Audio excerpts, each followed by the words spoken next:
Good evening. Hi everyone. Friends, आज हम start करने जा रहे हैं विलियम शेक्सपियर का sonnet number 18 and sonnet number 18 का नाम है shall I compare thee to a summer's day. ये बहुत ही फेमस सोनेट है विलियम शेक्सपियर का। वैसे तो विलियम शेक्सपियर ने पूरा मिला करके 154 सोनेट्स को लिखे हैं एंड उनके सोनेट्स को दो ग्रुप में डिवाइड किया जाता है, A group and B group. A group में उनका आता है 126 सोनेट जो उनके बेस्ट फ्रेंड विलियम हर्बर्ट को दर्शाता है, उनके बेस्ट फ्रेंड विलियम हर्बर्ट के बारे में बताता है। एंड जो सेकंड ग्रुप है जिसमें 28 सोनेट्स आते हैं एंड जो उनके डार्क लेडी जिसका नाम था मैरी फिटन, उनकी प्रेमिका के बारे में बताते हैं। तो ये जो सोनेट नंबर 18 है ये उनके पहले ग्रुप से लिया गया है, फर्स्ट ग्रुप से लिया गया है एंड उनके सारे सोनेट्स को 1609 ईस्वी में पब्लिश कराया गया था उनकी मृत्यु के पहले। तो इस तरीके से ये सोनेट बहुत ही फेमस सोनेट है जो सोनेट नंबर 18 है एंड जिसका नाम है shall I compare thee to our summer's day. इसका मतलब ये हुआ कि क्या मैं तुम्हारी तुलना गर्मी के दिनों से करूं। शैल आई कंपेयर दी माने होता है टू, मतलब यू। तो shall I compare thee to our summer's day, यहाँ पे विलियम शेक्सपियर पोएम में कहते हैं, अपने फ्रेंड के बारे में कहते हैं कि फ्रेंड विलियम हर्बर्ट, क्या मैं तुम्हारी सुंदरता की तुलना गर्मी के दिनों से कर दूँ। इसीलिए उन्होंने पोएम का नाम रखा है shall I compare thee to our summer's day.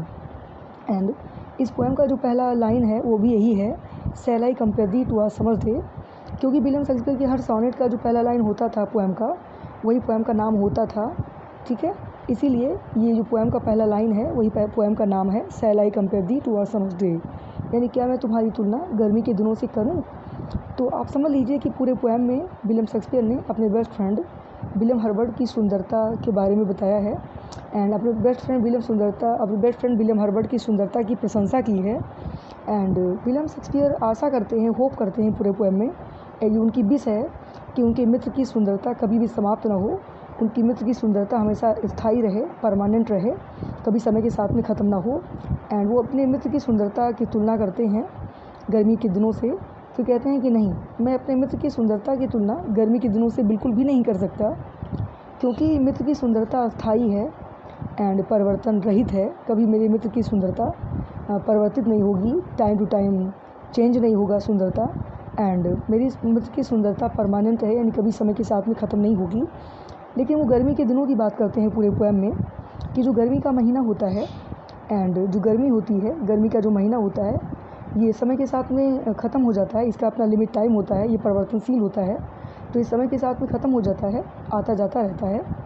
लेकिन मैं अपने मित्र की सुंदरता की तुलना गर्मी के दिनों से नहीं कर सकता, क्योंकि गर्मी का दिन परमानेंट नहीं होता है एंड मेरे मित्र की सुंदरता परमानेंट है, स्थायी है। एंड पूरे पोएम में कभी कहना चाहते हैं कि जो गर्मी का दिन होता है, गर्मी का दिन बहुत ही कष्टकारी होता है एंड शॉर्ट समय के लिए होता है, कम समय के लिए आता है और जल्द ही आता है और जल्द ही चला जाता है।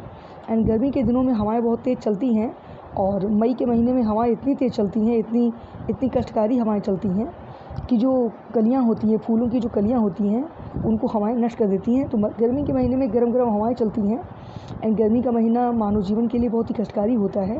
कोई भी मनुष्य जाति गर्मी के महीने को बिल्कुल भी पसंद नहीं करता एंड गर्मी का महीना मनुष्य के जीवन को ले लेता है। ठीक है, जिसमें बहुत ज़्यादा गर्मी पड़ती है, जैसे इस समय गर्मी चल रही है।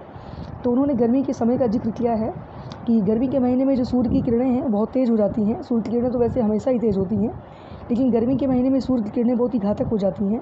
एंड सूर्य की किरणें जो देखने में इतनी सुंदर लगती हैं एंड जो सूर्य की किरणें जो सब तरफ प्रकाश को फैलाती हैं, रोशनी को फैलाती हैं पूरे संसार में, वही सूर्य की किरणें बहुत ही घातक हो जाती हैं गर्मी के महीनों में। एंड इसीलिए गर्मी का महीना बहुत ही घातक है, बहुत ही हानिकारक है मनुष्य जाति के लिए।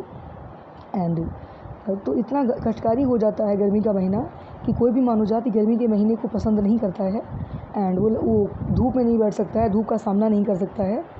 और समय के साथ में ये ख़त्म भी हो जाता है, ये परमानेंट नहीं होता है, स्थायी नहीं होता है एंड समय के साथ इसका परिवर्तन होता रहता है। तो विलियम शेक्सपियर पूरे पोएम में कहना चाहते हैं कि मैं गर्मी के दिनों से अपने मित्र की सुंदरता की तुलना नहीं कर सकता, क्योंकि मित्र की सुंदरता गर्मी के दिनों से बहुत ही सुंदर है, गर्मी के दिनों से बहुत ही डिफरेंट है, बहुत ही अलग है। एंड सो पूरे पोएम में कभी अपने मित्र की सुंदरता का जिक्र करते हैं एंड अंतिम स्टैंजा में कभी कहते हैं कि मैं, जैसे साहित्य की जो लाइनें होती हैं, साहित्य में जो पोएम होते हैं, यानी जो साहित्य होता है, साहित्य में जो बातें लिखी जाती हैं वो परमानेंट होती हैं, स्थायी होती हैं गर्मी का दिन तो स्थायी होता नहीं है, लेकिन जो साहित्य में जो बातें लिख दी जाती हैं वो हमेशा के लिए स्थायी रहेंगी। किताबों में जो बातें लिख दी जाती हैं वो हमेशा के लिए परमानेंट हो जाती हैं, वो कभी समय के साथ में ख़त्म नहीं होती। इसीलिए मैंने shall I compare thee to our summer's day ये पोएम अपने मित्र की सुंदरता के ऊपर लिखा है। इसीलिए लिखा है कि ये पोएम हमेशा परमानेंट रहेगा, ये साहित्य हमेशा परमानेंट रहेगा, कभी ये समय के साथ में ख़त्म नहीं होगा, कभी ये बदलेगा नहीं, कभी चेंज नहीं होगा। एंड इसीलिए मेरे मित्र की सुंदरता को हमेशा याद किया जाएगा एंड मेरे मित्र की सुंदरता हमेशा परमानेंट बनी रहेगी। कैसे बनी रहेगी? किताबों में बनी रहेगी, किताबों के द्वारा बनी रहेगी। एंड मेरी कविता की लाइनों में हमेशा मेरे मित्र की सुंदरता की प्रशंसा की जाएगी। एंड ये कविता की लाइन हमेशा रहेगी, ये पोएम हमेशा रहेगा, ये बुक हमेशा रहेगा। एंड मेरे मित्र की सुंदरता भी किताबों के जैसे हमेशा परमानेंट रहेगी। इसीलिए साहित्य में विलियम शेक्सपियर विश्वास करते हैं और वो कहते हैं कि हमें साहित्य में विश्वास करना चाहिए, क्योंकि जो बातें किताबों में लिख दी जाती हैं वो हमेशा बार बार पाठकों के सामने आती रहती हैं एंड पाठक उसको बार बार पढ़ते हैं, और जितनी बार पाठक उसको बार बार रिपीट करके पढ़ते हैं वो बातें बार बार सामने आती हैं। एंड इसीलिए मेरे मित्र की सुंदरता हमेशा बार बार सामने आएगी लोगों के, और कभी समय के साथ में ख़त्म नहीं होगी, क्योंकि मैंने उनकी सुंदरता पे पूरे पोएम को लिख दिया है। एंड पोएम का नाम है shall I compare thee to our summer's day. इसीलिए मैं गर्मी की दिनों के साथ में अपने मित्र की सुंदरता की तुलना नहीं कर सकता। लेकिन पोएम का मतलब यही हुआ कि क्या मैं तुम्हारी तुलना गर्मी के दिनों से करूं? तो आंसर क्या है कि नहीं, नो। मैं तुम्हारी सुंदरता जो है एंड सुंदरता की तुलना गर्मी के दिनों से नहीं कर सकता, क्योंकि गर्मी का दिन परमानेंट नहीं होता है, हमेशा चेंज होता रहता है, बहुत शॉर्ट टाइम के लिए होता है, संक्षेप के लिए होता है। एंड जो आता है, अगर आता भी है तो बहुत ही लोगों को परेशान करता है, लोगों को दुख देता है, कष्ट देता है। और तुम्हारी सुंदरता तो ऐसी है जो कभी किसी को कष्ट नहीं दे सकती। तुम सबको हमेशा खुशियाँ देते हो, सबके चेहरे